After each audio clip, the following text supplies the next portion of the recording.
So good evening, everybody. We want to welcome you to the third session of our weekly panels on race and racial issues with groups of Nigerians and Nigerian Americans in the US. We have an exciting panel for you today. But what we're going to do is we'll hold off for another 5 minutes while we wait for others to join us. So we'll give it another 5 minutes. The panelists are all already here. So we'll again hold off for 5 minutes in order to allow people to join us. Thank you.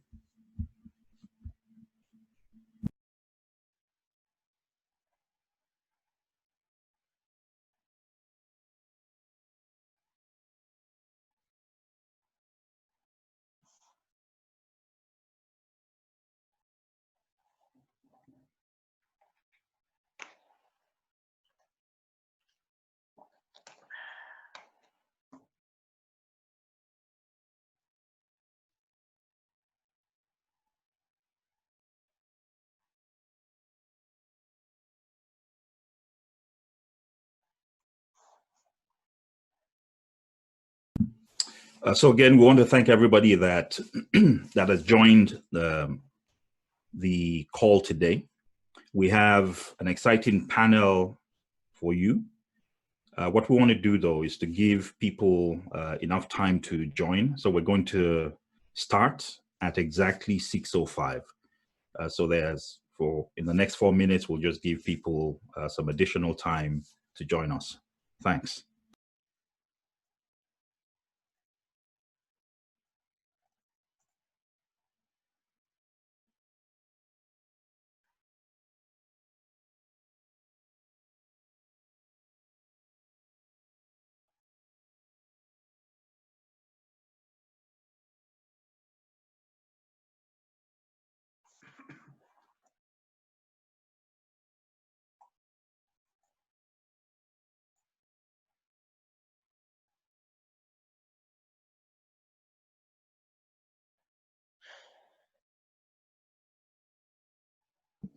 Dr. Fauci by releasing all of these comments he made early on in the pandemic. Kristen Holmes at the White House, thank you for your reporting. Joining us now is Dr. Jonathan Reiner, CNN medical analyst and professor of medicine at George Washington University. Dr. Reiner, at a time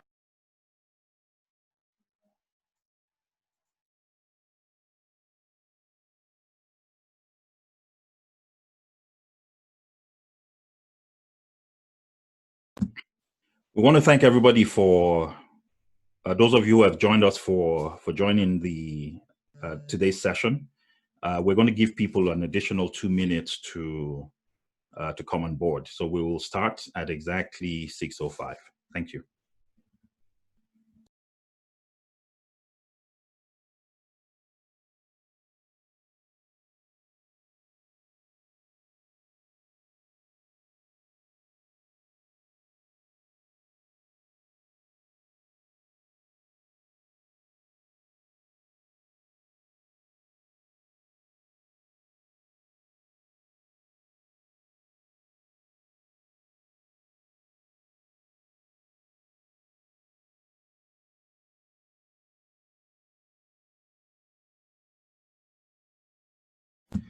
So again, we want to welcome those who have joined us. We're allowing for 5 minutes. So people who intend to participate, a few more folks can join. We will be starting at exactly 6:05. Thank you.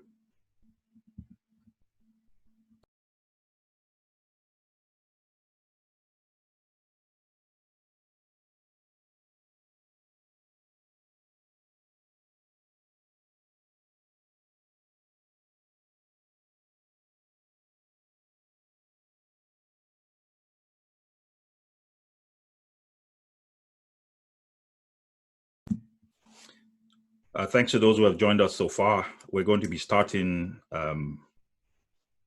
at exactly 6:05. We're just allowing for a few minutes to allow those who want to participate to join us before we commence. Thank you.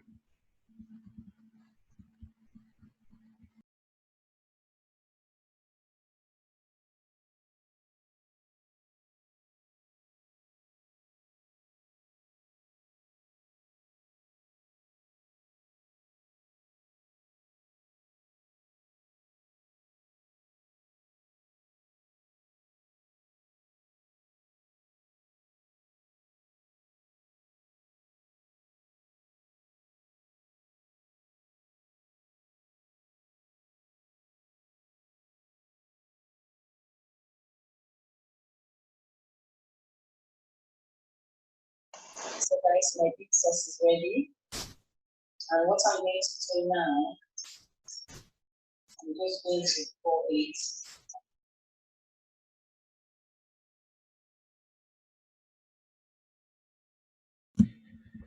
All right, so we want to welcome everyone to this third installment in our weekly series on race.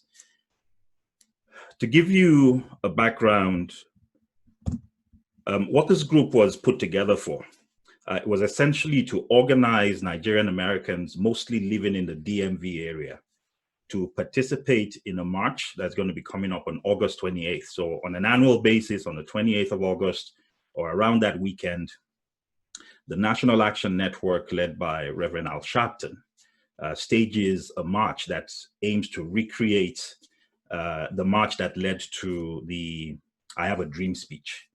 But this year, that march takes on added significance. Because of all the racial justice issues that have come up, the death of George Floyd, the Black Lives Matter movement-led demonstrations and protests that followed, and the awakening of questions and concerns around racial justice across the country and in fact around the world. The march this year takes on added significance. And one of the things we want to do as members of the Nigerian community in America and Nigerian Americans here is to demonstrate our commitment to the cause. And so we've been having a series of conversations about whether or not it's even our fight. For those of us that have been in this country either recently or for a long time, the reality is that we probably haven't felt that racial justice issues have been as much our fight as it has been the fight of African Americans. So what we've started is a series of discussions that is aimed to help us understand what the different strands of thought are within the Nigerian community in America. And in order to help us do that, so as we prepare for the march, we don't just want to turn up and march, we actually want to have a shared purpose and a shared understanding of why this issue should be of any concern to us. So again, August 28th is when the march is taking place. For those of you who live in the DMV area, we're going to give you some information at the end of today's session that will help us understand and get a better appreciation for how we can get registered and how we can participate. One of the things that we have done every week, and we'll continue doing that with today's panel, is to remind everyone that Nigerian Americans and Nigerians in the US have actually been involved in this fight. So as individuals, we've turned up at protest marches, we've turned up at different demonstrations. And if there's one person that actually exemplifies that fact, it is Toyin Salau. So Toyin was going to be turning 20. She would have turned 20 if she had not been violently taken from us just a day before the march. And in the very short period, in the very short 20 years that Toyin was on earth, she definitely demonstrated an incredible commitment to activism around racial justice. So when we march on the 28th, we will not only be marching in the memory of George Floyd, we would also be marching in the memory of one of our own, Toyin Salau.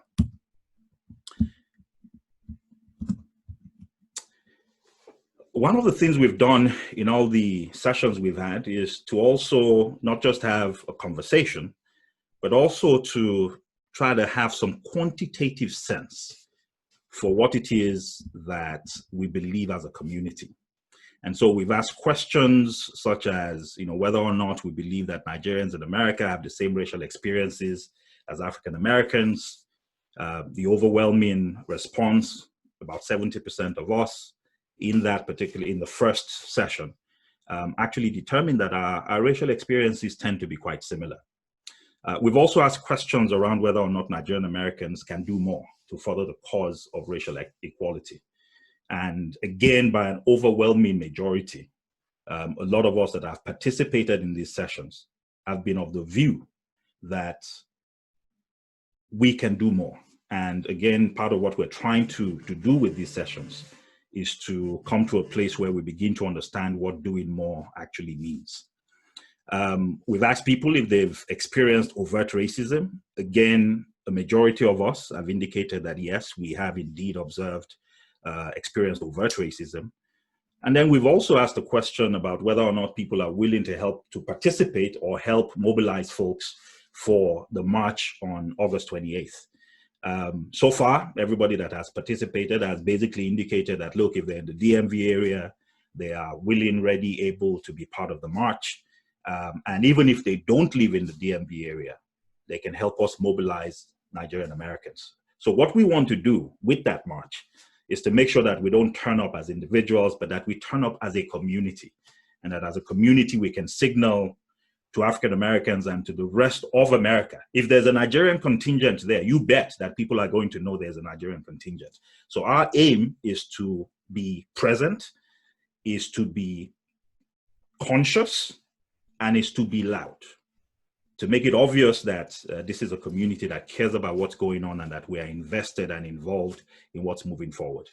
And then one of the things that we've started to ask is that beyond the marches, what else can we do? And obviously, the only other things we can do beyond the march, beyond educating ourselves about these issues, is to begin to get involved politically. So we've also started asking questions about whether folks are eligible to vote in elections. And today we'll have some additional polls that will seek to understand the extent to which some of us are involved in US elections, just to get a sense for what the levels of our engagement are and what else we might need to do and what else can be done as we strive to create, to work with others to create an America that works for everyone. As I said, this is our third session. The first two sessions were, so the first one had, an excellent panel, an intergenerational group of Nigerians. And what we were asking in that first panel was the fundamental question of whether or not this was even a fight, whether it was our fight. The second panel was also another excellent panel. And what we focused on in that panel was the basic question of why we should be involved. So if we believed that, it was indeed our fight, the next one was, what are those reasons that necessitate, that support, that make it essential for us to be involved? What we have today is another powerful panel. Today's panel is comprised of young Nigerians and Nigerian Americans. They are all young. They are going to provide to us today a particular perspective. So we want to know what our young people think. We want to understand their American journey. We want to understand the experiences they've had. We want to understand how those experiences overlap with the issues of race. And then we also want to understand, for those of them that have grown up, that have spent a lot of their formative years here in the US, what their thoughts are about politics in this country, about the role of Nigerian Americans, about their roles so far, and also more importantly, whether they've identified certain things from those of us that are of an older generation that they want to speak to. So what I'll plead with everyone to do is to let this panel be itself. I have told them, I've had discussions with them, and I've informed the panel that they should pull no punches. And so we may hear some truths that might be uncomfortable, but I'll just implore everyone to basically just understand that we're trying to be as real as possible in these conversations. And I think it's just a unique opportunity to have this incredible panel today. I will very quickly introduce the panelists. And then what will happen after that is I'll provide each of them with 5 minutes to tell us something about themselves and about the issues that animate and concern them on the topics that we have today. So our panelists are Joana Idakwo. Joana is an education specialist based out of Katy, Texas. Joana is also a PhD candidate We have Kemi Adeaga. Kemi is an MBA student here in the DMV area. She lives based out of Gaithersburg, Maryland. We have Tolu, Tani-Olu, an engineer based also in the DMV area. And then we have Dr. Ikay. Dr. Ikay is a medical doctor based out of Silver Spring, also here in the DMV area.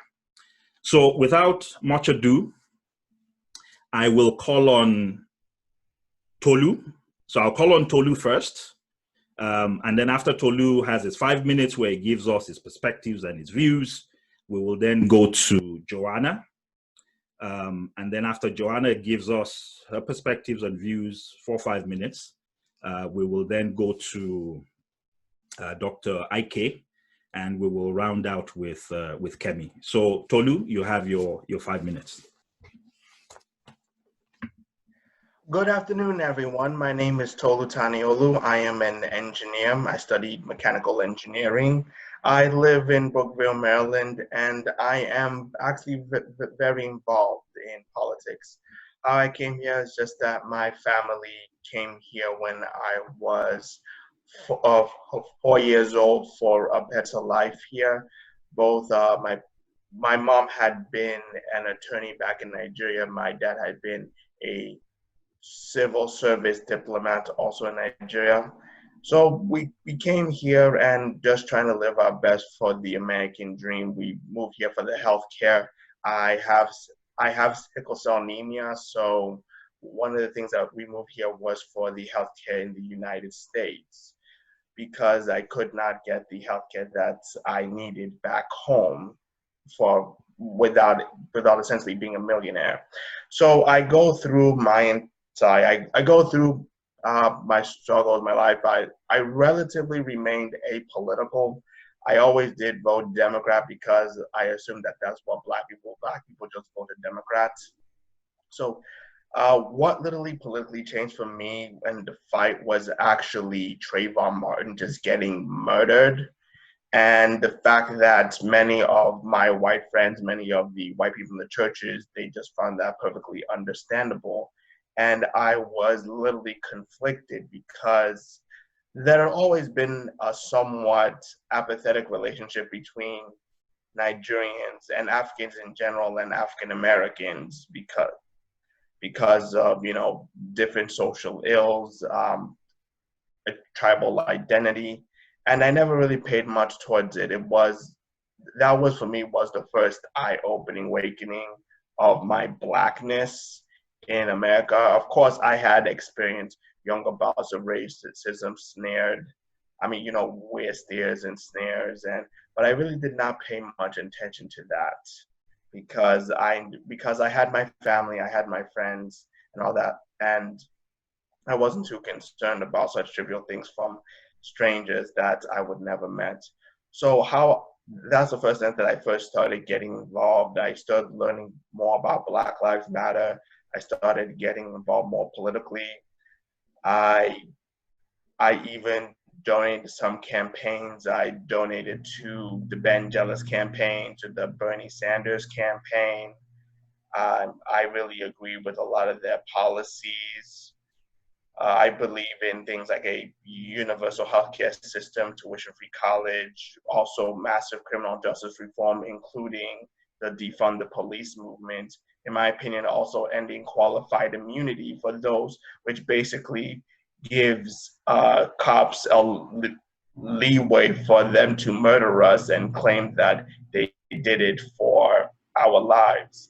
And I honestly think that, in my opinion, it ties up to the corruption in politics. We always know about, Wall Street able to bribe our politicians, but the main corruption is actually things like the police union, who literally affect our local politicians. In fact, the three biggest people that can literally mess up your life, whether you are African American, Nigerian, or even a minority, are your district attorney, your mayor or county executive, and the sheriff.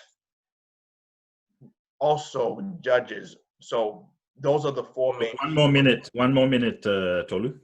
I got you. So those are the four main people. So I think that all politics is local, and that is why I get involved. Okay, fantastic. So thanks. So just right off the bat, not only are you aware of racial issues, you are basically saying you're also very much involved in politics here. Yes. Okay. We'll now go to Joana. Hello, everybody. I'm Joana from Texas. I'm an immigrant. I like to refer to myself as an immigrant because I've been in the US since 2007, so approximately about 13 years. I currently work in the education industry, both here and in Nigeria. I advocate for and support students with visible and invisible disabilities. I try to assist in advocating to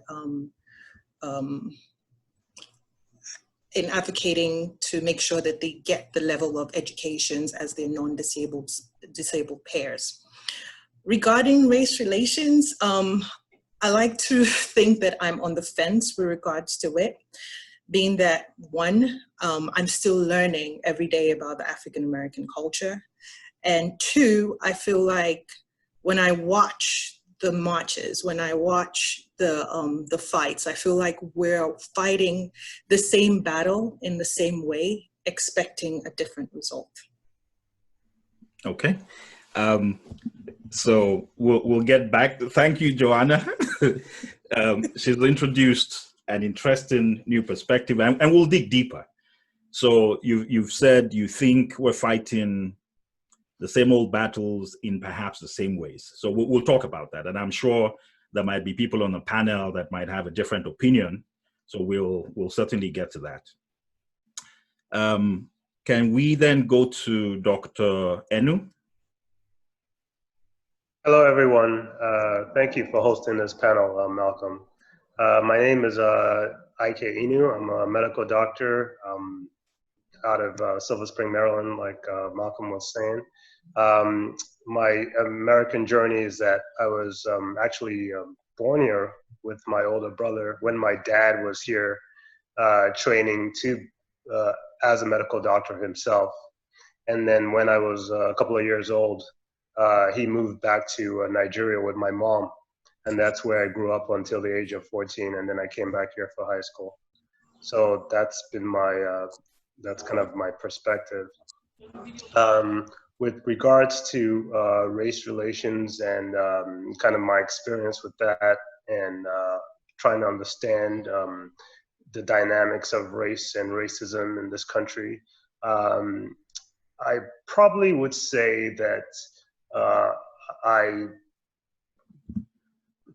came to the full, I guess no one has really come to the full understanding of the racial dynamics of this country, but I am still in the process of learning, and I've probably come to the understanding of race and racism later, and its impacts on the African American population and other Black people in this country and outside the country. I think that we as Nigerians, sometimes we can be very cocooned in our own bubble. So either because of work, our studies, we kind of have the mindset that, we're here for a particular reason, and, we shouldn't be distracted by, some of the social issues or ills that exist in this country. So, and that was, I would say that was probably my mindset for a good part of my life. Not that I didn't experience racism or I wasn't exposed to racial issues. I was very, I read books. I kind of understood what the arguments were about, but I hadn't really thought about it in depth, deeply. But at the same time, I think that beyond marching and protesting, and there are other things that we as Nigerians can bring to the conversation that I think we are good at, and we have kind of a knack for certain arguments and conversations that we can bring. I have been pleasantly surprised as to some of the changes that have been made while the marches have been going on, with the effect of the marches. But I still think that some of those changes are superficial. And I think that fundamental change can... One more minute, Dr. Sure. Enu. I think fundamental change can only come from kind of a collective effort between the two communities and Black people as a whole. And that involves working together to achieve certain things. Okay, thank you. That's another very profound set of insights. So thanks to Tolu, thanks to Joana, thanks to Ikay for their positions. And now to close out this first part of the conversation, I will call on Ms. Kemi Adeaga. So Kemi, the floor is yours. Hi, everyone. My name is Kemi Adeaga. I'm an MBA student here in the DC area. I actually was born in the UK. I lived there for about like 6 years, and then we came to the US. I don't even know how to start this. Okay, so I grew up in a house where like my mom is very Nigerian in all aspects of it. But I grew up in a house where like she is very untrusting of the police. And I remember growing up, especially like with my brothers, she would just like always like, if we were to go out anywhere, even to just go to the store, like be careful, those people, like she would always, it was one of the things that she always like harped on, like, oh, they could plant drugs on you, or be careful, like that's just, it's something I've always heard. So it's been interesting for me, at least, even though I am Nigerian and I know tons of Nigerian, it's interesting for me to come into contact with people who are apathetic or feel like they're shielded by the effects of, I don't know, like white supremacy in this country, because it's been such a part of me growing up. And like I said, my mom's very Nigerian, but it's something that I'm not sure if it was in the UK or maybe when it was here, she had an experience. I'm not really sure what happened, but it's just something that even before we've been hearing about this, that I've always had in my head, like just be really careful when you're driving, when when you're walking down the street and you see them. So, yeah, I don't know. But regarding politics, I'm very political. Dr. Fabiyi will tell you I've like talked his ear off the last time we were together, like hours and hours and hours about just politics, like politics here, politics Nigeria. So that's something that I've always been very interested in. And yeah, so that's where I'm at right now. You're on mute. So thanks to everyone for those perspectives.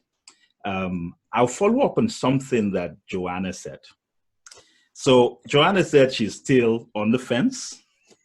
And one of the reasons why so are you on the fence because you're not yet convinced there are racial issues that affect you? Or are you on the fence because you don't think the fight is being carried out the right way, and if the fight was being carried out the right way, you would be involved? Not that I'm not involved. I'm somewhat involved, but in, should I say, subtle ways. And the reason why I say what's a subtle way to be involved in a fight? I guess donating to certain Causes. causes, and then also once in a while, of course, like I think the the Tuesday, Blackout Tuesday. I put that up on my social media platforms and all of that. But it goes back to two things that were mentioned. One was what Tolu said about defunding the police, right? And I'd like to follow up with that by telling him or saying, this is my perspective, that nothing is given for free. We're requesting for the police to be defunded in exchange for what? And I'll explain. For each request we're granted, we're required to forfeit either a piece of our identity or part of our birthright. For example, in education, right, we requested for integration in the school systems, which we got in return for the forfeit of our history. For majority of the students that I have had the opportunity to interact with, when we talk about world history, we're talking about, you know, the US and how it went and conquered certain different parts of the world, right? It does not necessarily give you the point of view of, or should I say excludes to a great extent the contributions of people of color. You would have to go and do majority of the research yourself as a Black person to find out what type of things people of color or what type of contributions people of color have added to this great nation. Okay. So thanks for that perspective. Did anybody want to respond to build up on what Joana just said?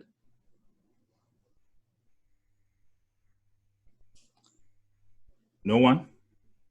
Okay, so let me just throw some thoughts out there while you guys might be thinking about it. And then after that, if you have something else to add, we'll go on to that. Otherwise, we'll move forward to the next step. So the first thing is, on this issue of defund the police, I actually agree with you, Joana, that it seems to me that maybe what we're dealing with is using the wrong phrase for what we're trying to do. So the sense I have, you know, when you listen to those who support this talk about it, it's really not, it's reforming the police. It's not defunding the police, because there's this notion that defund the police means we want no more police. We're not going to give any money to the police. But, you know, I think the notion that folks who push this are really trying to communicate is the fact that there are certain things in this country that the police do. So for example, a lot of municipalities in the US, about 50% of their budget goes to the police. If 50% of your budget is going to the police, so the police has enough weaponry to fight a world war while teachers aren't getting paid. The police has enough weaponry. I mean, they have as many armored tanks. There are police districts that probably have as many armored tanks as you have in the entire Nigerian army. Yet in those same places, you will see public utilities not being funded sufficiently, and you will see, you know, welfare issues the ball being dropped on welfare issues. So my sense is that, you know, so maybe that's one debate, one issue, one approach that needs to be taken in terms of the fight and where the fight is now, that we should be careful about the words we use and the phrases we use so that the people that we're speaking to have a very clear understanding of what we're trying to do. But again, my understanding of defund the police is really reform the police. Why does a policeman have to turn up to a traffic stop, for example, right? You can have traffic stops without the police. We don't need the police to give tickets on the street. So the person doing a traffic stop, if they pull you over and you're not respectful, you didn't pull over, well, when we get tickets in the mail for speeding, it's not because a policeman pulled us over. It's because a camera actually caught you speeding. So I think the argument is really an argument around, can we reform the police? Can we move resources from the police to other areas?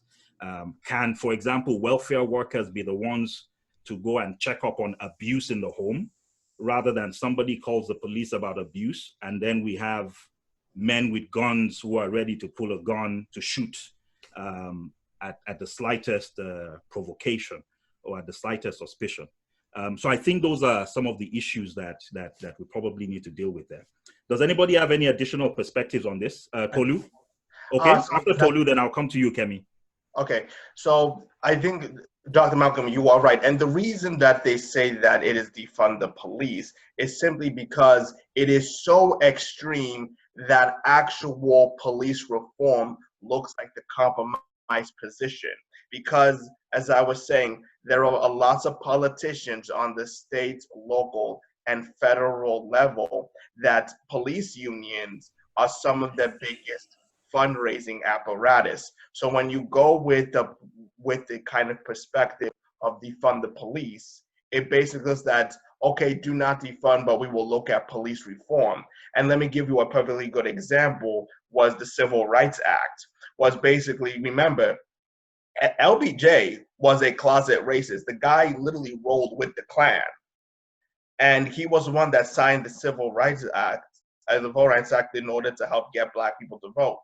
And it just that he came at the time because, one, he was going to be the first U.S. president in world history to lose a war, which would have been deeply embarrassing. And two, you had people like Malcolm X and others who are ready to be villainized throughout the public and essentially be martyrs. So the main reason why someone like MLK, who was peacefully protesting and marching, is hailed as a hero and we don't hear about Malcolm X is because Malcolm X was ready to be villainized and hated and essentially be a martyr. So I think that is the purpose of the defund the police. I mean, when we don't say no police, it means basically, basically reallocate resources to other things. But let us be real.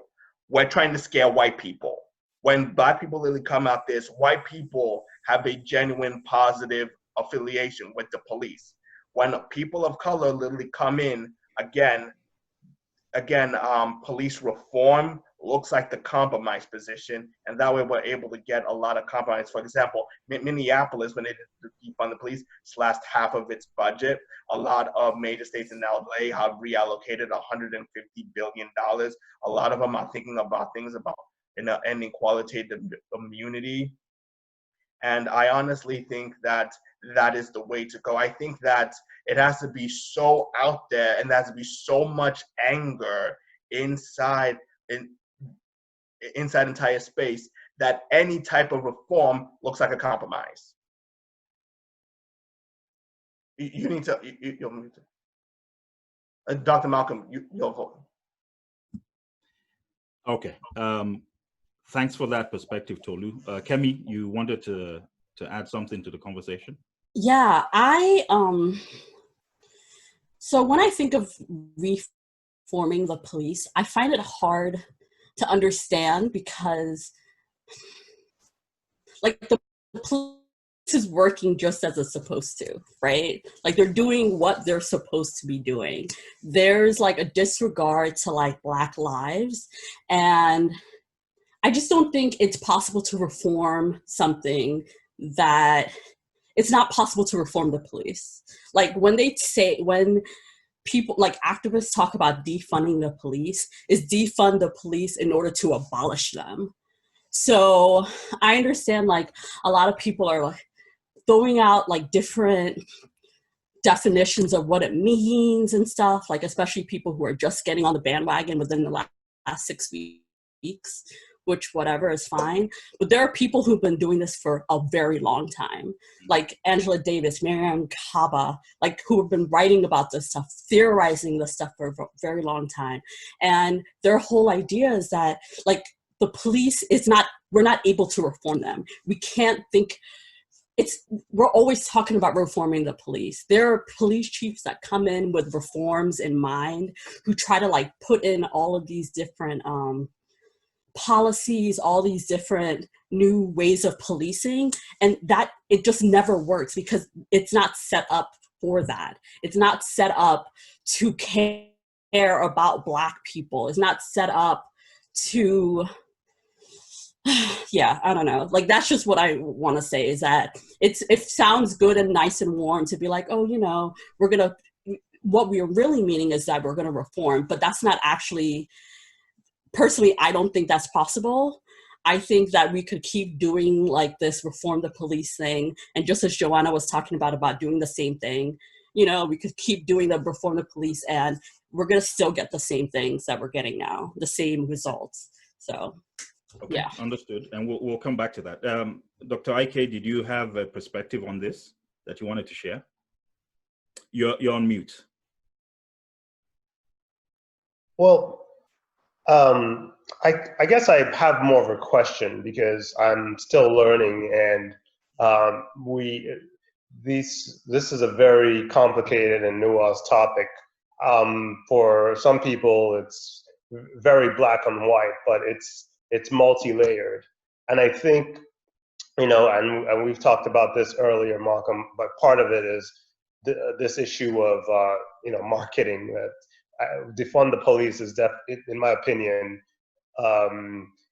is not a good term to get support. So reform the police probably is better if you're trying to actually make deep changes in the police departments.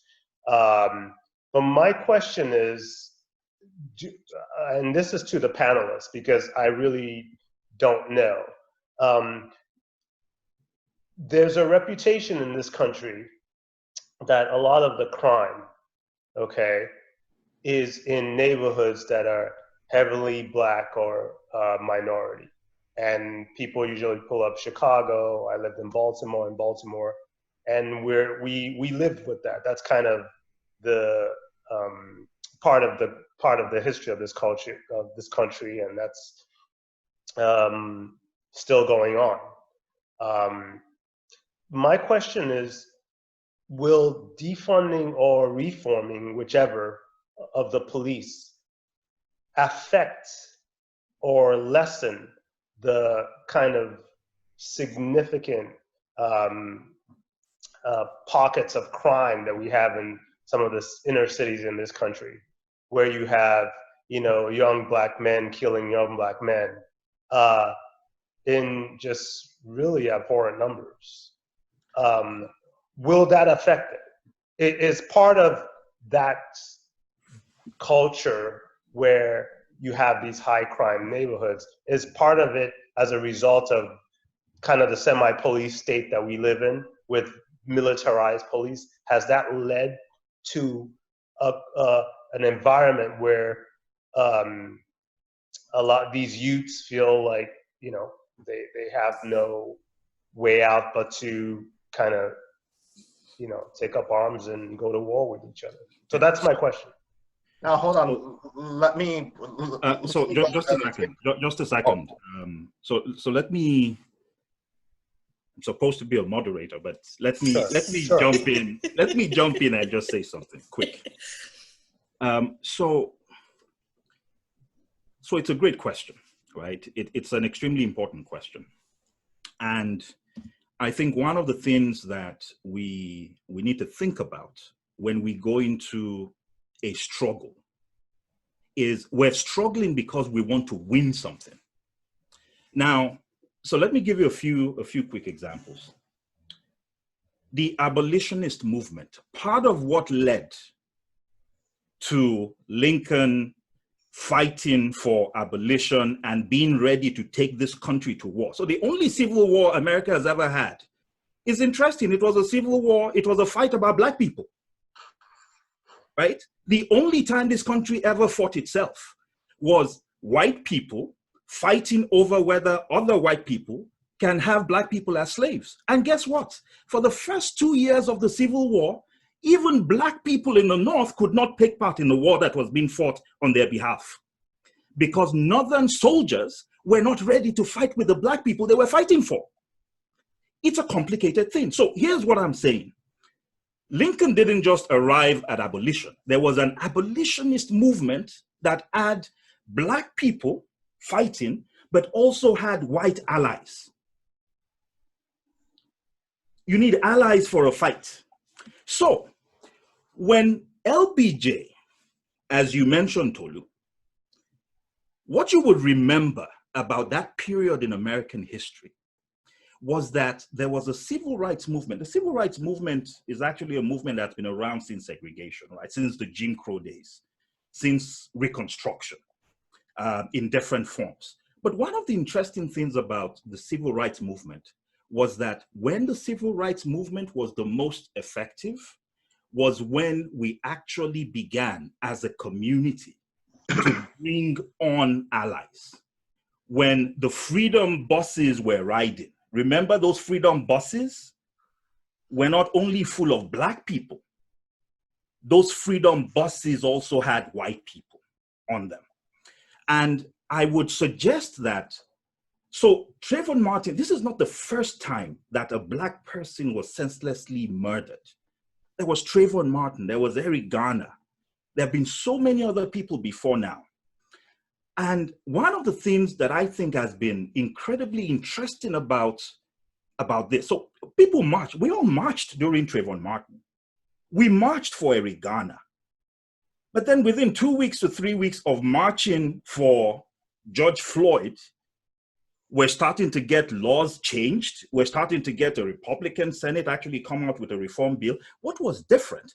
I think one of the things that was different is that this time around, we had allies. That the crowds we were seeing were not only Black. Those crowds were both Black and they were becoming increasingly white, right? That, so I hear you, Tolu, when you say, when you want something, go extreme. But at the same time, we by ourselves can't win this war. Remember, America is only 13% of this country is Black. Only 13%. So there's absolutely no way, if every Black person in this country, immigrant, American, marched every day, we would not have the numbers to win a fight.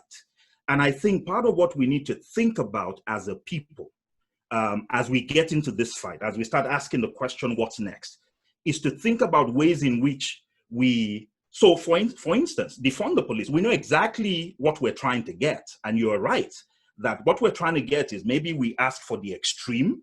And when people are so scared of the extreme, then maybe they come to the middle. But part of the challenge also is we live in a society where what the opposition is looking for are ways in which they can manipulate what you're asking for in ways that you never even intended, right? Is to take your words and turn them, because you're not going to be there to explain that, no, this is actually what I mean. What I really want to do is to scare you so much that you come to this middle ground. So I think that's the challenge we're going to keep having in a country like this where we are a minority. There's no land bridge between Africa and here. If there was, we would all be here, right? But there's not. So I think we're stuck at 13% of the population.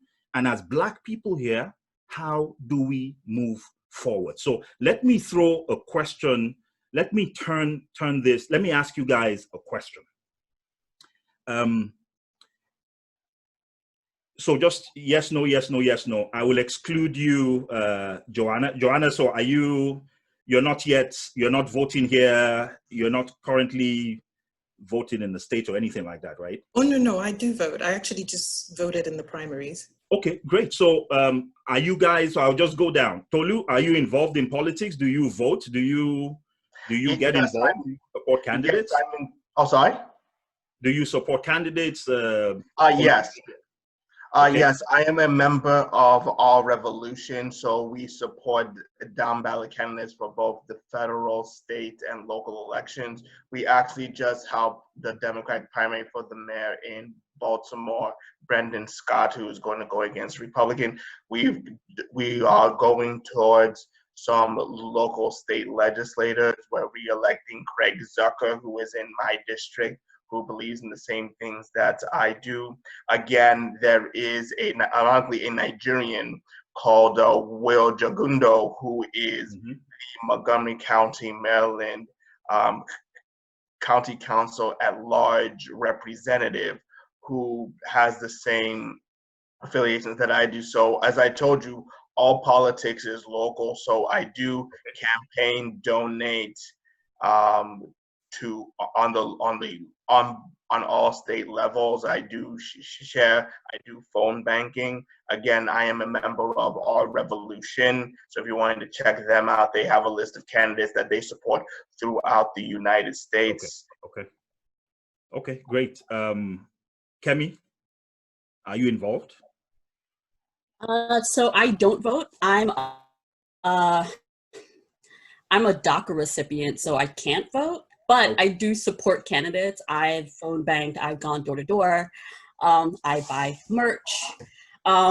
So yeah, that's where my support comes. So you're involved. You're involved. Yeah, I'm very involved. Fully involved. Okay.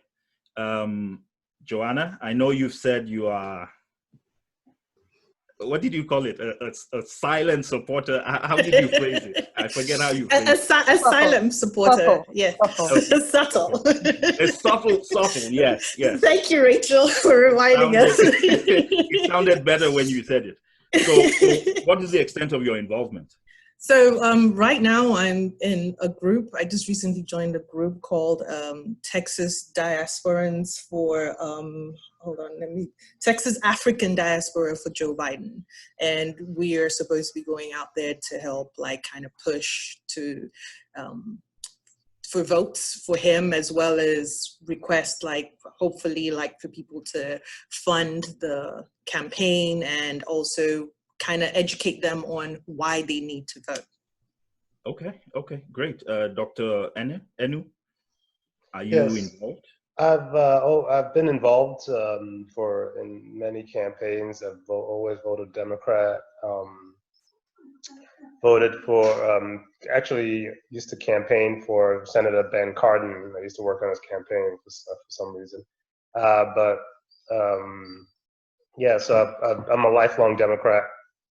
On Joe Biden's kind of his emailing list, and I'm a supporter of his. Okay, so that's interesting. So all of you are politically involved. Might I ask you another question? Are your parents involved?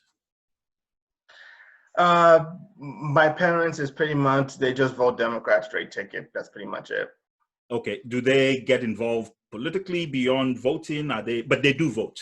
They do vote, but I mean, it's mostly whatever they watch on CNN or MSNBC. They just go and get their vote. It's just that we live in a place where there's just a small fire station, so we're in and out in 15 minutes, so we don't have all those long lines in many of those places. So it's mostly just on a checklist of things to do, like buying groceries. It's no shorter than a trip to your local Giant. Gotcha. Okay, so I'll expand the question beyond parents. Do older Nigerians around you, so all of you seem to be phone banking, you seem to be involved, to be participating at levels, you're part of a group, Joana, that's trying to organize for diasporans to support Biden, African diasporans to support Biden. Almost everybody here has been involved in phone banking of one sort or the other. Do you see older Nigerians of our generation and older participating at those levels? And interestingly, yes, sorry, Joana. Interestingly, I happened to when I attended a meeting, I think 2 days ago. I happened to be the youngest in there, and they were just giving me directives on what it was that I needed to do. The youngest African diaspora person. So yes, in that group discussion, I happened to be the youngest, and they were just giving me directives on where they thought that I would come in, or what they think that I should do to help with pushing the movement forward. Hold on. When you say we're giving you directives, so they already have a platform, and so when I joined in, they're like, okay, this is what this platform is all about, and this is what we intend to achieve, and this is how you can assist us. Got you. Okay, so you're not saying that from the perspective of, these older Africans, I joined them and they're still trying to tell me what to do. You're just saying they already had a platform, or are you saying that? Yeah. In a way. In a way. In a subtle way. Okay. Yeah. Let's go to Kemi, Ikay. Did you guys have any perspectives on that? Go ahead, Kemi. Older Nigerians around you, do you think? Yeah, I know people who vote. They will go out and vote and stuff.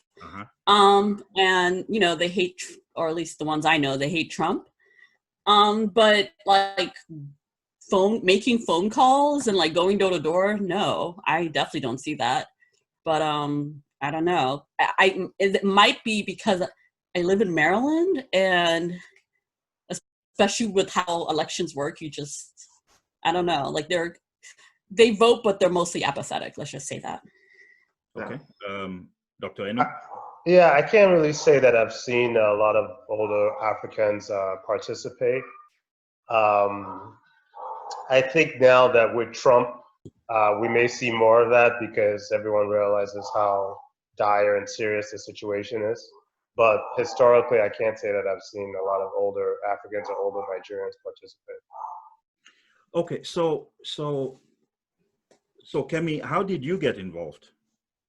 Why did you decide to phone bank? Like all of you that are phone banking, if you're not seeing older Nigerians do that, why are you involved? What is your motivation? I really love policy. Like that's my motivation in getting involved, and I'm the kind of person who like really gets deep into like what is the policy positions of candidates are. So if I find someone who I'm like, you know, who I feel like their vision of America aligns with what I believe America can be, then I try to do what I can do in order to get them elected, since I can't physically vote. So that's where it is. I have like this vision of what America could be, and that's my motivation. Okay. Tolu, why are you involved to this extent? The reason that I'm involved is a lot like Kemi is with policy, because policy that matters. I frankly don't care about your life history or your identity. I care about when you're sitting in a position of power.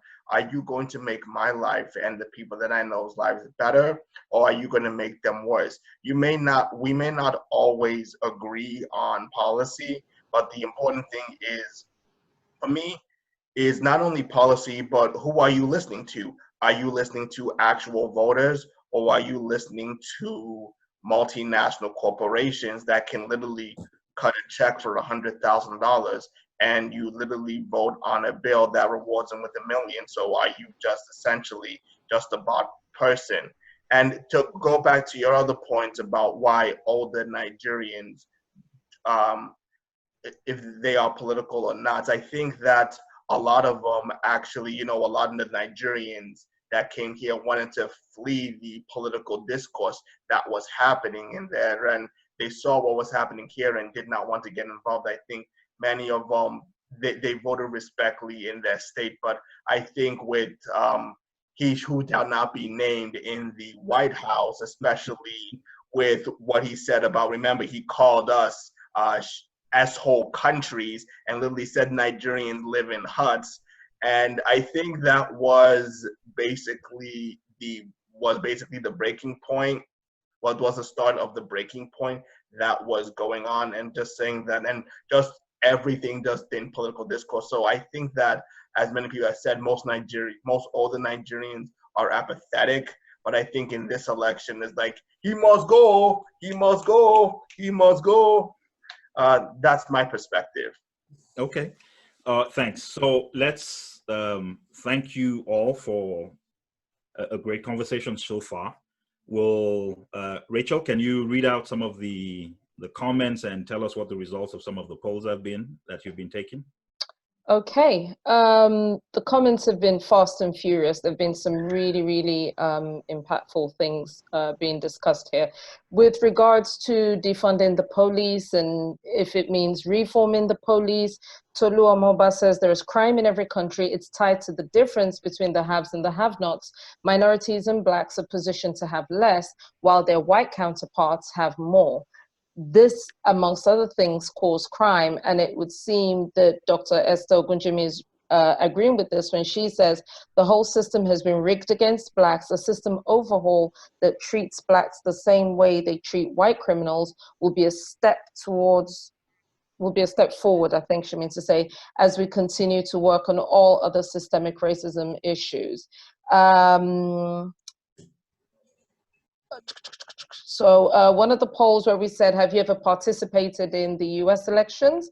We had 17 people vote, where 15 people said yes, they had, which was 88% of the respondents, and only 2 people, 12%, said they had not. Joana, I don't know if you can see the chat box. Someone's asking you for the name of the Texas organization that you are a member of. Tolu Amaba touches on something really interesting, where he says, I don't know if it's a he or she, I apologize. Many older Nigerians are Republican and they fit within the religious community. Continues to say, I'm not anti-Republican, but I do not support the Trump administration. And Olaide says, from Joana, they want your input to accomplish their set goals. So I don't know what that means. Maybe they don't know it, but they need your input if they're going to move ahead with whatever plans that they have. Olaide goes on to say that older Nigerians actually vote Democrat and not Republican. So yes. Oh yeah, Tolu says I'm a he. Okay, thanks Tolu. And Fimbers says, my family is just praying to make it to November. If we have to crawl to the polling booths, we're gonna have to get Mr. T out. Can't wait.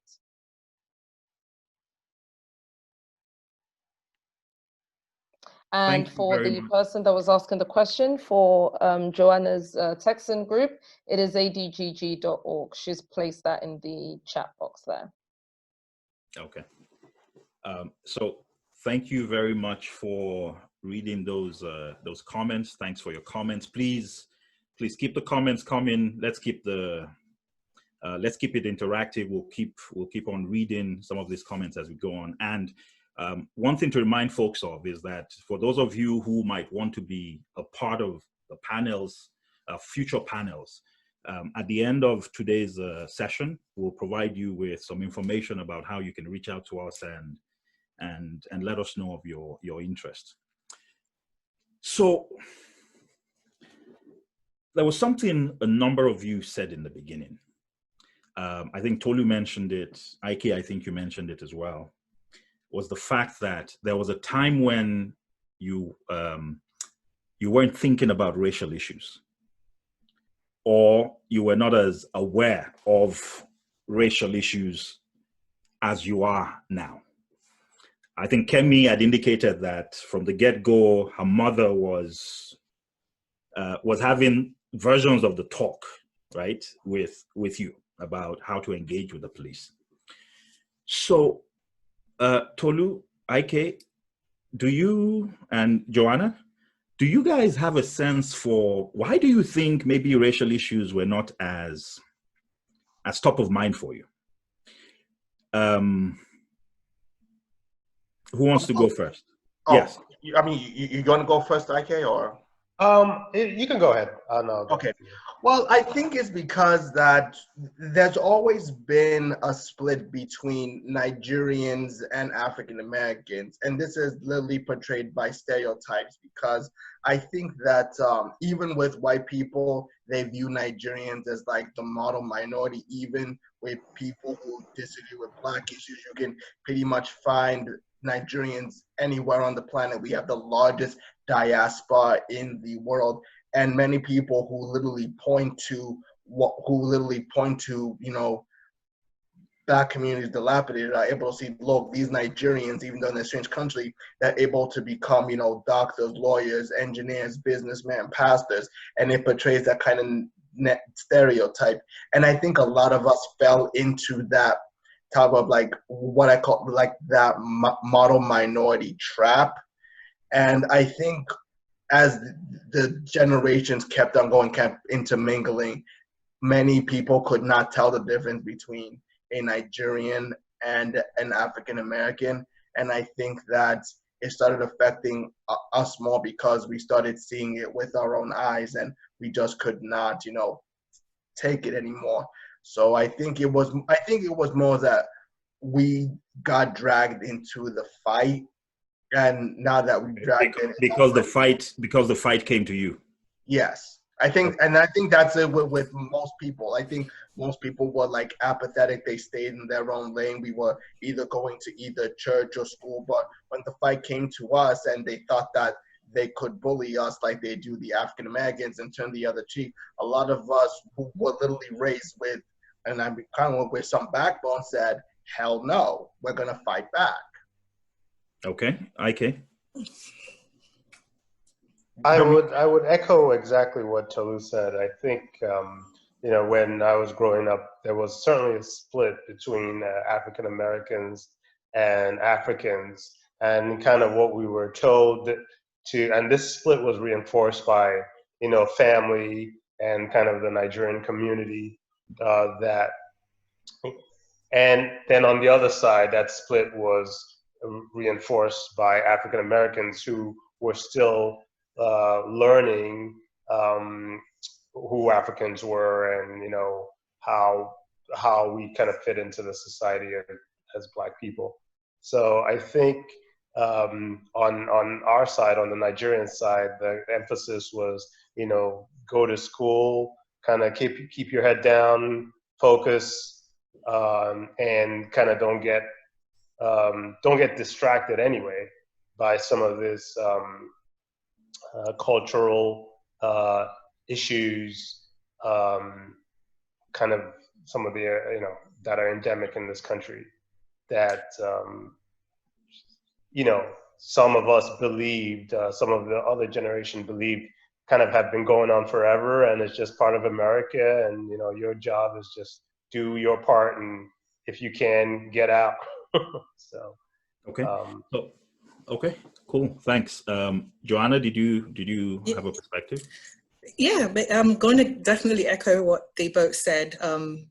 As an immigrant coming here, I was given a set of rules by my parents, you know, follow what they say, you know, follow the rules, do not break the law. This is what your requirements are. And on top of that, when I did arrive in the US, I actually happened to experience some form of racism from the African Americans first, because of, I guess, that cultural difference. And then I guess as I started to get into the professional field, I started to realize that you're not differentiated as, oh, you're from Africa or you're African American. You're all bunched into the same category of you're Black or you're African American. And I guess that's when I started to look at it more from the perspective of the African American, and I started to take my time to start to understand what it is that they're going through. Okay, so again, the fight came to you. So just yes, no. Who has experienced, have you experienced racism? It's just a yes, no. Overt racism. Tolu? Yes. Ikay? yes. Kemi? Yes. Joana? Yes. Okay. So Joana, you had mentioned, so have any of you participated in the BLM marches so far? Did you march? I mean, not for me, not recently because of the whole pandemic and my health and everything, but I do, you know, I do share things on Facebook. I do donate. I do phone bank. I do try to educate people as much as I can. Normally I would, but because of the whole pandemic and my health, it's best just to stay safe and only go out as needed. Safety first. So I'm glad you're doing that. Anybody else? I've been in the past. I haven't been recently, like during the Trump administration, because of like my status and Trump. Okay. But I have in the past, like Trayvon Martin, Tamir Rice, and Sandra Bland, all of that. But yeah. Okay. Joana? I participated virtually. Okay. Ikay? I have not. Okay. And it's, hopefully I'll be participating, so I have not. Okay. And you have not why. So Tolu, I understand. Kemi, I understand. So Ikay and Joana, I'm going to put you on the spot. Why have you not participated? Is it that you think, look, so obviously Ikay, you're a doctor, and Well, no, that's not. I wouldn't say. argue. No, I wouldn't say that's it. No. Okay, so what is I it? wouldn't say that's it. But if Joanna wants to go first, I think, and kind of this, for me, this kind of gets into a broader issue. But I think initially I was kind of skeptical about how much can be achieved with marching. That kind of we've been here before, and I think, I wanted us to play a different game, but again, this kind of took on a life of its own that I had never seen before. So I was impressed at a lot of, accomplishments that, there were a lot of accomplishments from these marches. But I think initially I was skeptical, and in a sense, I was hoping that we, as Black people, Nigerians and African Americans, have moved beyond marching, where we can start building on each other's achievements. So I don't know. I think that's a more nuanced discussion, but I was skeptical, but I've been pleasantly surprised. So I plan to participate. Okay. Joana? Two things. One is I share the same sentiments with Ikay, where I just thought the march wasn't really going to yield much, or if it did, it wouldn't be significant enough. And then two, I think the pandemic as well scared me, because I wasn't sure if I was going to go out and I'd be well protected, and I wouldn't fall ill. Okay. So for those of you in the DMV, Tolu, Ikay, and Kemi. So Kemi, I'll leave you out of it. No, actually, I'm not going to leave you out of it. Are you guys going to participate in this march on the 28th? Yes. Yes. Kemi? Possibly. Possibly, okay. All right. I honestly, I don't know. Okay. I really don't know. It's not because of my lack of belief in protest working or anything like that. It's, I guess I'm going to see as the time gets closer and like the climate, and yeah, there's just a lot of different factors. Okay, understood. Okay. So a lot of you are, so all of you are, you're young Nigerians, young Nigerian Americans.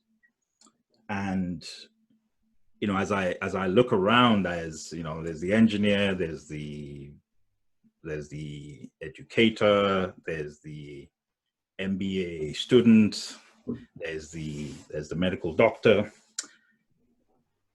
Do you think that so I think one of the things that we're fortunate about, that we're lucky to have in our community, is that we can look to our left, we can look to our right, we can look in front of us and behind us and see examples of people who have gone down the path of education and have actually made something of themselves, right? So for the average Nigerian who wants to be an accountant, if there's none in your family, there's probably two phone calls away, one in a church, one down the road, right? If you want to be a medical doctor, if your dad isn't one, your dad has a friend or a cousin or a nephew or somebody who is one. Oh, no way. Do you think having those examples around you? So one of the challenges, right, of our brothers on the African American side. So let's remember something. It's interesting, but the first African American senator, when do we think we had the first African American senator in the US? During Reconstruction, I think? 1860. right? Oh, yeah. Right? Actually, just after the war, actually, around 1870. So the first senator, the first 200 African-American members of Congress were between 1870 and 1890. And then for the next 70 years, there was none. The period of Reconstruction, the period of the KKK, the period where the voting, where African-American voters in places like Mississippi went from 500,000 to like 5,000 because people started getting killed. So the first, so think about this, that for almost a century,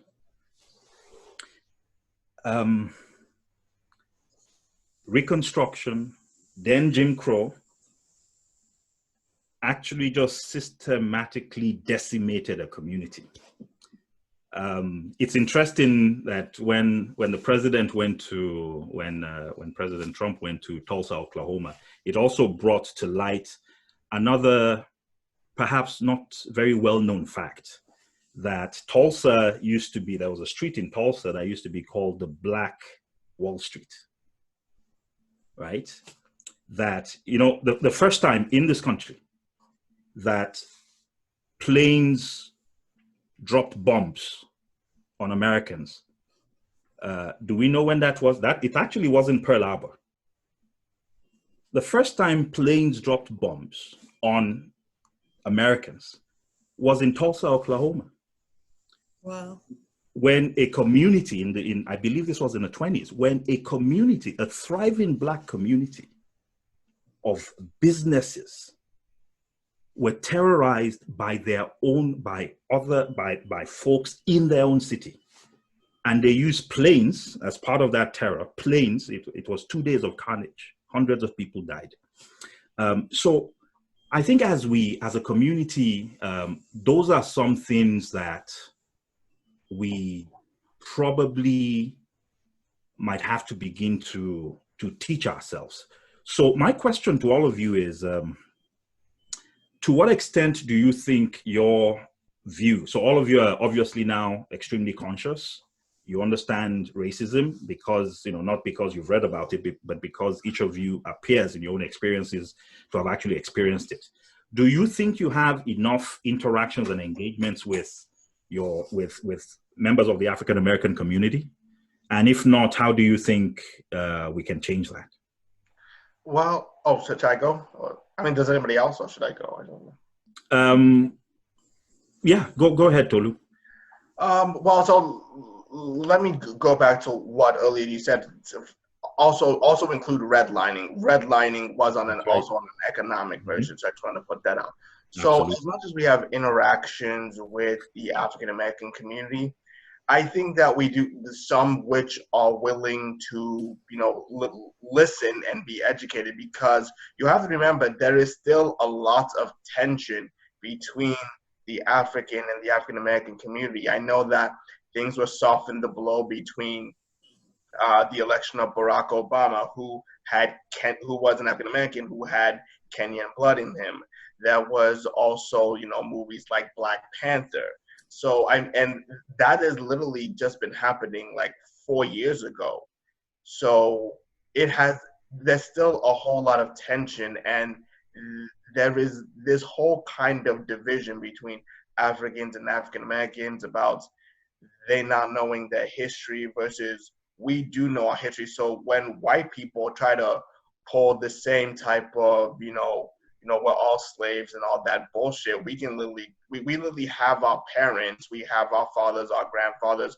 One advantage that we have is that we come from generational wealth. We come from grandparents that were chiefs, that were, you know, business owners. We come from parents who are very educated and professional, and we didn't have to start from ground zero. So we were able to, even if you weren't rich, you were able to go to like the best public schools. You were able to get tutors on the weekend with studies.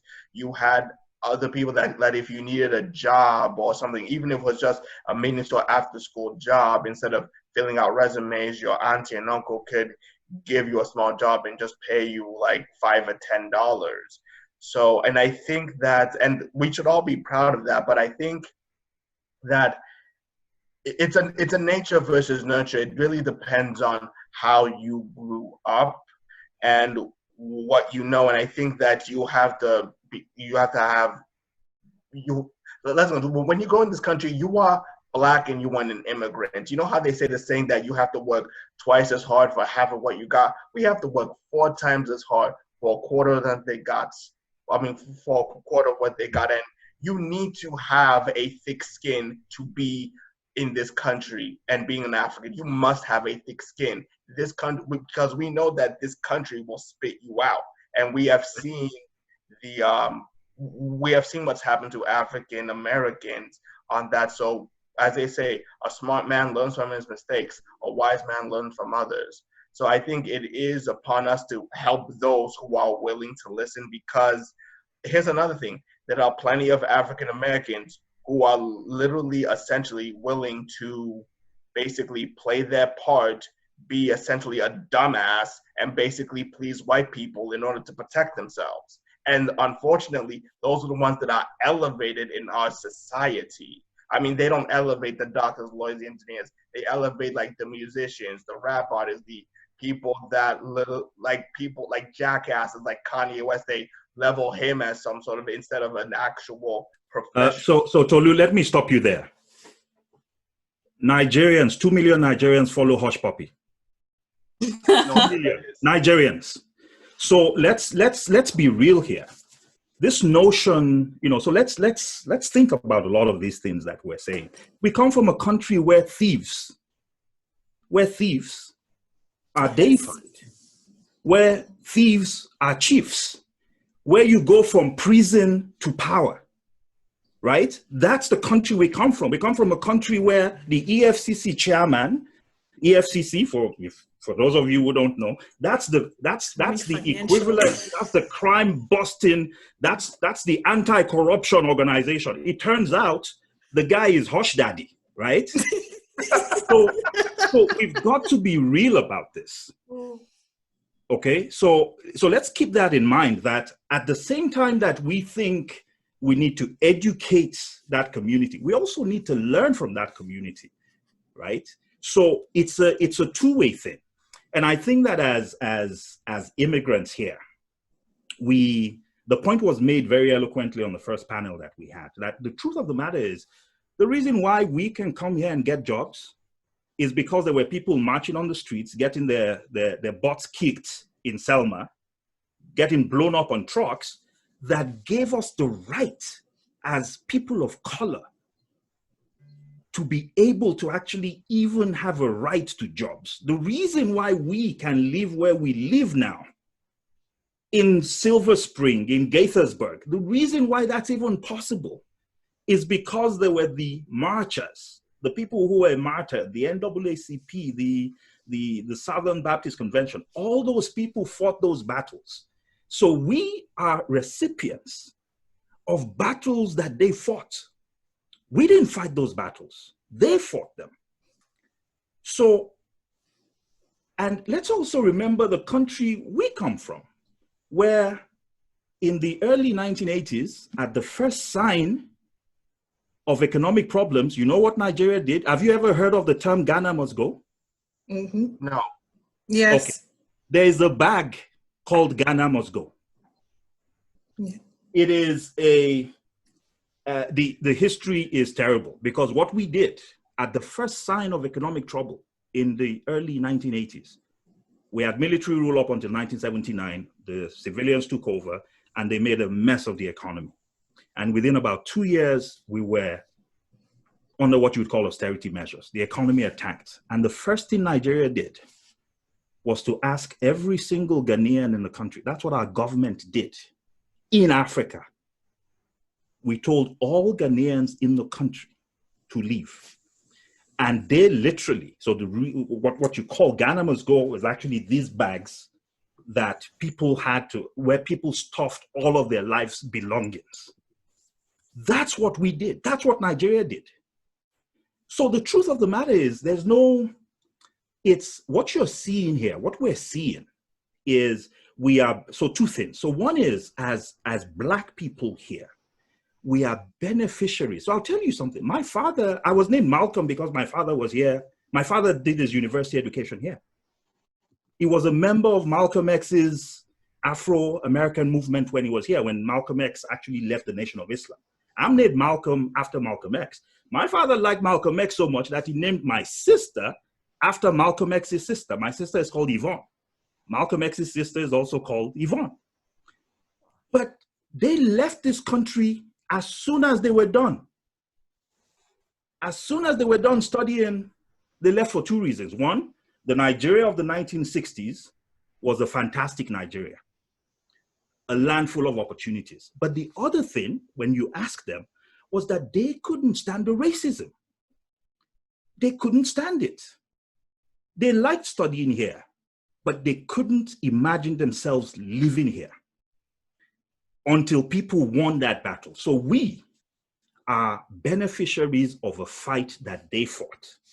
And I think as we, and you know, one of the things that's clear now is that all of you, all of us, you know, both of those of my generation and those of you who actually spent your formative years in this country, are starting to realize as you enter into the workforce, as you begin to engage in society, once, you know, now that, you know, once you basically get wings and fly and the protective cover that our parents can provide is no longer available, we're finding that racism is real. That you turn up as a doctor and somebody behaves to you, Ikay, I'm presuming, have you experienced that? Where somebody takes a look at you and it's the color of your skin that actually determines whether or not they want you to cater to them. Does that happen to you? Yeah, that's happened. Why I walk on the floor and they think I'm a transporter. Oh, exactly. And they ask you, it's at, or you, Joana, where you're an educator. I presume there are those types of stereotypes that people take a look at your skin color and before you open your mouth, they've already presumed or prejudged who you are. Definitely. Okay. So I wish we could continue this conversation. I think the conversation has been really fascinating. But what I'll do is I'll give you guys just a minute to just very quickly give us your closing remarks. I'll start with Kemi. So just your closing remarks. This has been really good. I've enjoyed listening to everyone's opinions. The only thing I'll say, like going out, is it's up to us Nigerians, people who like to think that, you know, we're woke. We really need to stomp out the ignorance that exists in our community. Like, we need to take it upon ourselves to really educate people and let them know, like, this is our fight. Like, all that stuff they say about, you know, Black Americans, like, we don't stand for it. Like, let them know, like, you know, educate them. So that's all I'm gonna say. Thank you all for everything. Okay, great. Thank you. Joana? I'm going to piggyback off of what Kemi said and say that we as the young Nigerians, it's our jobs to educate those who are not as woke as we are. Also, we need to plug ourselves into communities to begin to change whatever it is that we think is wrong with it.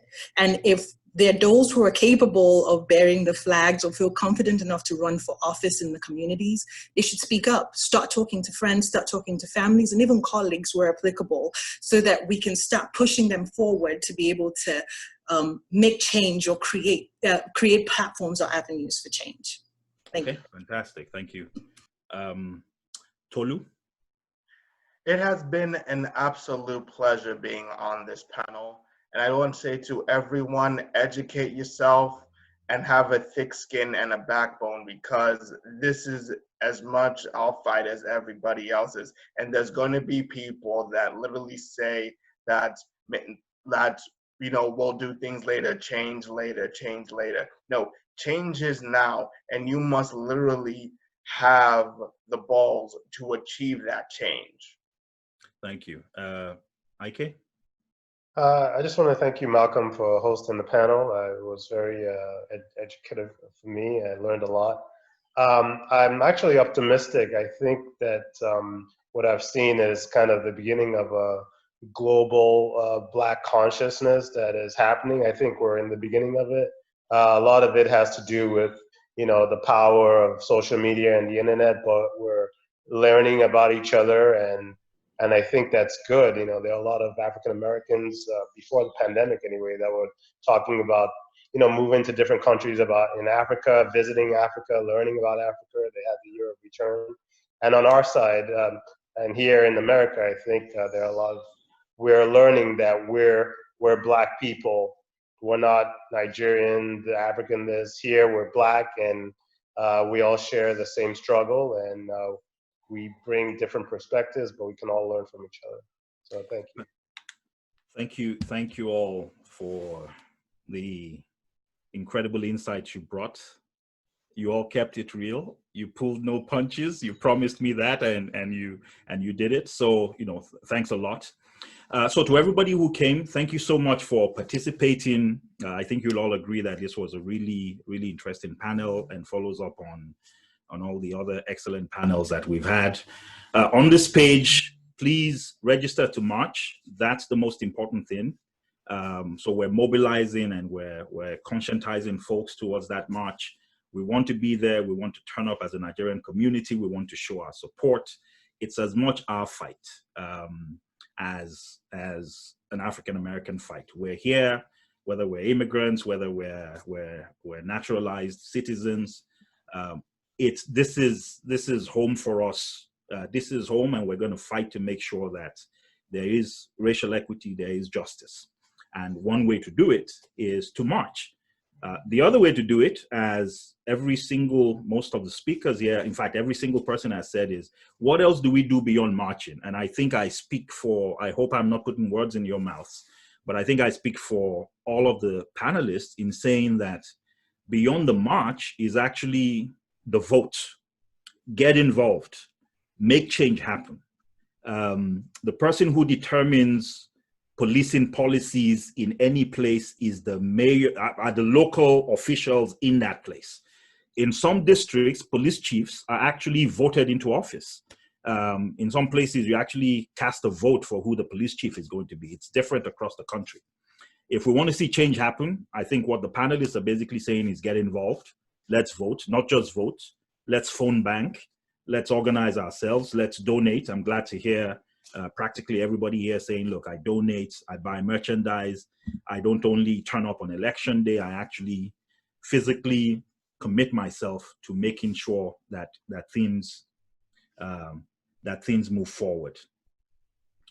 So to register to march, please, if you haven't done so yet, please do so now. If you want to participate in future panels, please send us an email, let us know of your interest, or if you have anything just in general that you want to share with us, let's know. We have a WhatsApp group if you want to be part of that group, or you know people who you think should be part of that group, just reach out to us, send us some information. And then we have a Facebook page, a Facebook group. Please join that group and participate as well. I think we might have to bring this panel back again at some point. I think there are areas that we, for the sake of time, we couldn't touch. So I hope you guys will be open when I give you a call sometime later. I hope you'll all be open to coming back to share your perspectives with us again. Anytime. Okay. Thank you. Sure. Thank you all. So again, please, everybody register. Be a part of the Facebook group, email us, have a great weekend, and let's keep marching forward. Thank you. Bye-bye. Thank you. All right. Bye. Thank you. Bye. See you guys.